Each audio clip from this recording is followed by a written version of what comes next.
My wife is a veterinarian. And I'm sure with any member of my band, none of us could make it on our own, living a normal life in California on what we make it at the door of the saloons we play in. You gotta have an old lady that works, that's all there is to it. Fortunately, I put my wife through veterinary school when the band was doing very well back in 74, 75. So that's coming back to me, so I don't have to go out there and slave like I used to. Because I make the same amount of money I made in 1975. So inflation hasn't caught up with doesn't you? Go, yeah, it doesn't make any difference. We can't buy as much with it, but we can get fine. And as long as it's fun, we'll still do it.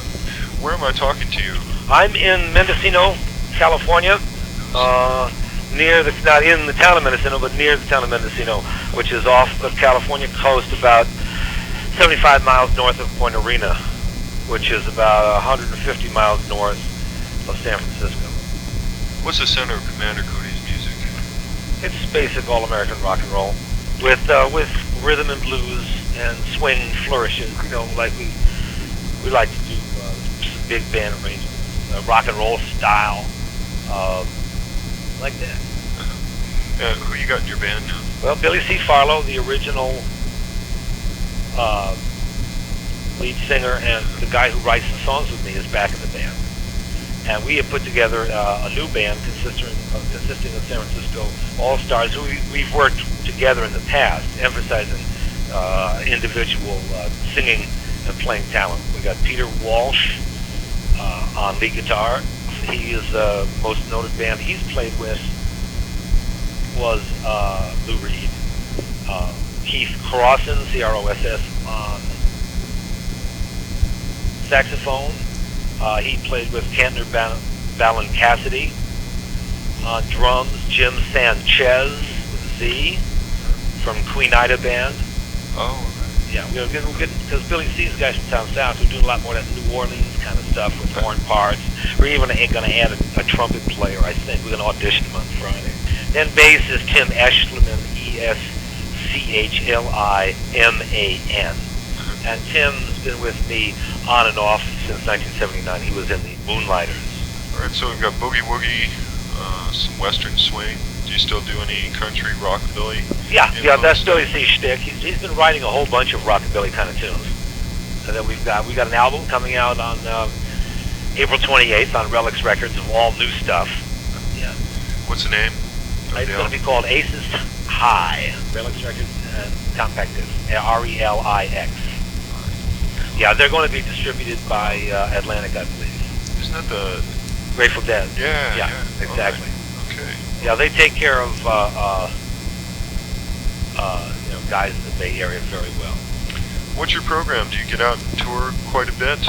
Are you out? Not as much as usual. I spent about, I'd say, a total of 4 months on the road. Like 3 weeks is the maximum amount that I'll go out. I got as much work as I want to do. I just don't have no desire to do that. And all the guys in the band have other groups, and they're all professional sidemen, and they do studio stuff. And the idea is that we like to have some fun. So we go to the places where I know I'm going to do good at, where I've traditionally done well at. We haven't done well down south, so we don't go down south anymore. We go to the East Coast. It's like, there's a line between Chicago and Boston, across which you can go every 100 miles, you can find another roadhouse or another saloon or another showcase. And that's what we do. That's what we've been doing for 20 years, and that's what we do best. It continues to work. It continues to work. The bottom line on whether, we don't, on live acts, is that there's a word on the street. There's such a thing as word on the street. And there are all these great bands, and all this and all that, but the people that we've been working all the time. We haven't stopped working. I stopped working for 9 months in the beginning of 1987 when I got out of when I was in the hospital for the automobile accident. So I was out for 9 months. But other than that, we just continue to do it. We still throw in occasional concert. Or we're going to Europe this summer, where we're headlining Cambridge Folk Festival of all things. So we have our reputation is different in different places. But in America, if you can continue to play well and give good show, then you can continue to work, because the bottom line on live music is how good are you. And after all these years, we were for many years the best bar band in the world. Now, because we had to kind of lay back for a little while, NRBQ has taken over that slot. And I don't begrudge that to them at all, because they do all that great stuff that bar bands do when they've been together with the same personnel forever and ever. You know, they got all the kind of tricks that we used to do, like everyone starts playing his own favorite song all at once, or everyone plays the same song in a different key, and all that kind of stuff, which is, you know, the hilarity of being in a bar band, you know. And then that's basically what it's all about. So are you trying to recapture that title as such? No, I'm not trying to recapture anything from the past. That's one thing I want to make sure is understood, because I have absolutely no interest in recreating the past. What I have an interest in doing is being really good. And getting the best possible band out and writing and creating the best possible music that I can. And I'm getting back into writing protest material. My latest song, which is, for instance, the last song I finished writing and we put down on tape, was Joint Chiefs of Staff, which I wrote because in this, with peace breaking out all over, you know, the guys who are going to turn out to be the bad guys are going to be the Joint Chiefs, because I don't think they're going to want to give up their toys just because there's peace breaking out everywhere. So tell me about your other subjects. Well, I also I got the band going. I was in grad school at the University of Michigan, and I've got a master's degree in sculpture and painting.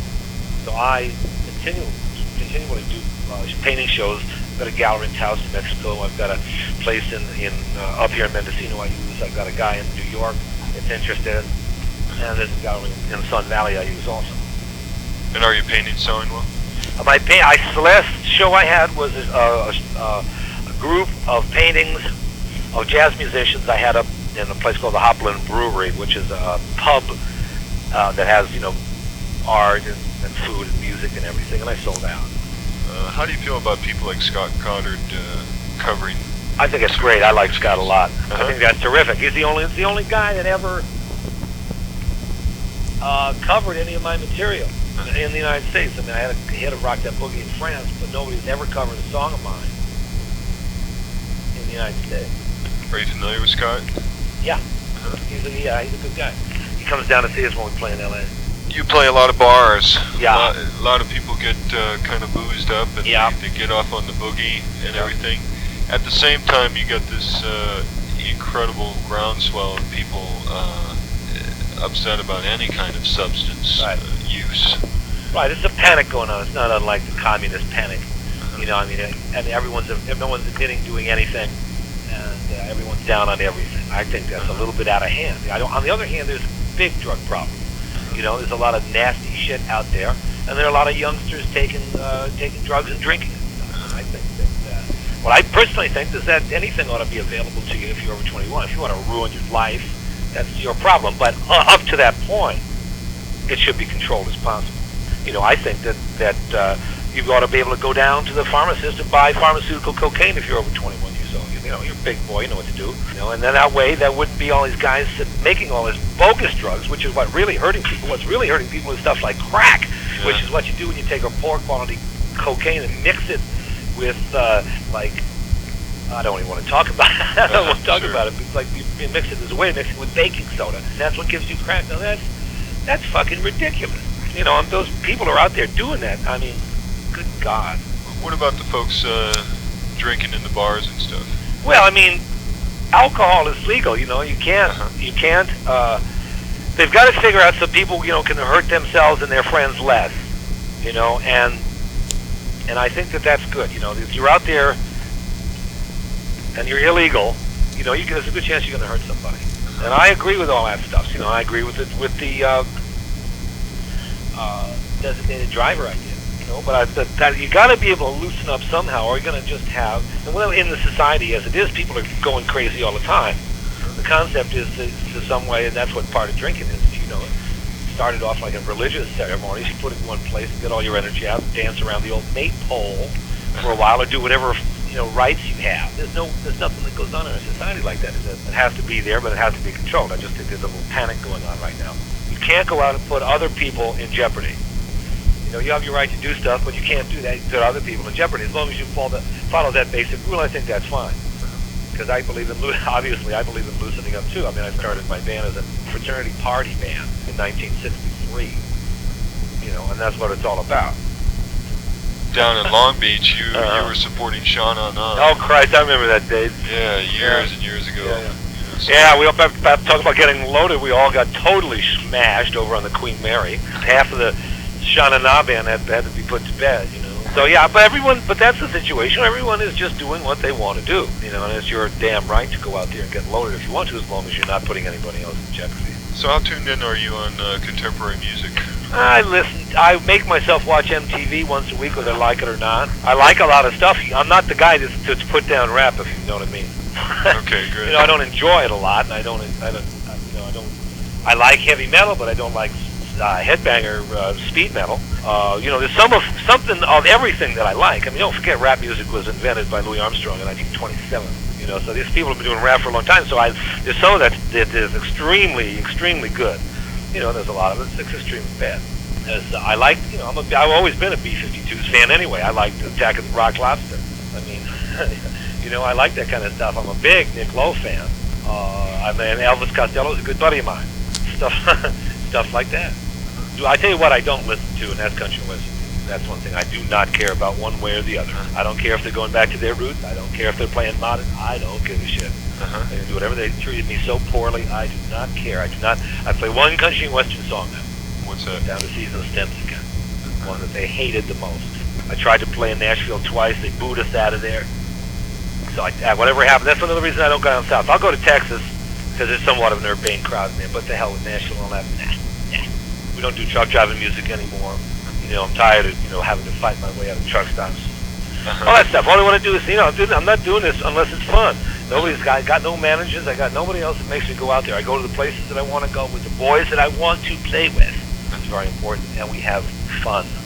So do you think the days of the big deal record companies and everything are kind of coming to a close? No, not at all. Not at all. It's just expanding to different areas. Everybody's got their own chart now. I mean, I think it's expanding in all kinds of areas. In fact, that Bonnie Raitt won all those awards is indicative of that. I think this is potentially a great time for music. Are you an eccentric wild man in your my private life? Oh, you bet. Are why do anything else? Why be any other way? You actually taught art for years. Yeah, I was a teaching fellow at the University of Michigan when I was getting my master's degree, and I taught for 2 semesters after that at Wisconsin State before I decided to just, you know, and if things had been so bad there, I would never have gotten the balls up. You don't just jump in your van and go to San Francisco to start a band. We didn't have a band complete. We did, you know, it was just me and Billy C and a steel guitar player. We're going to meet our guitar player over there and start a band. You know, that shit just doesn't happen. But the time was right. It was 1969. A lot of things were going on, and we were lucky enough to capitalize. I mean, we never capitalized, not in terms of getting money. We never got rich on it, which is, you know, I mean, which is okay, which means I didn't die at an early age, you know. What's your perspective on that? Well, I mean, I'm ready to make some money now. But I'm glad I didn't have it then, because all we were doing was partying. Just like any other bunch of guys that get together and form a band. What do you think? Get in the guitar, garage, you learn this song. Wow, man. Okay, we got to get. Oh, wow, man. Look, people take it. Oh, boy. I mean, what do you think happens? You know, listen, you're going for it. You start to believe that everything that you thought was happening is true. You do all that stuff. Start to believe in yourself. Get out there. Have a righteous good time. Rites of spring, know what I mean?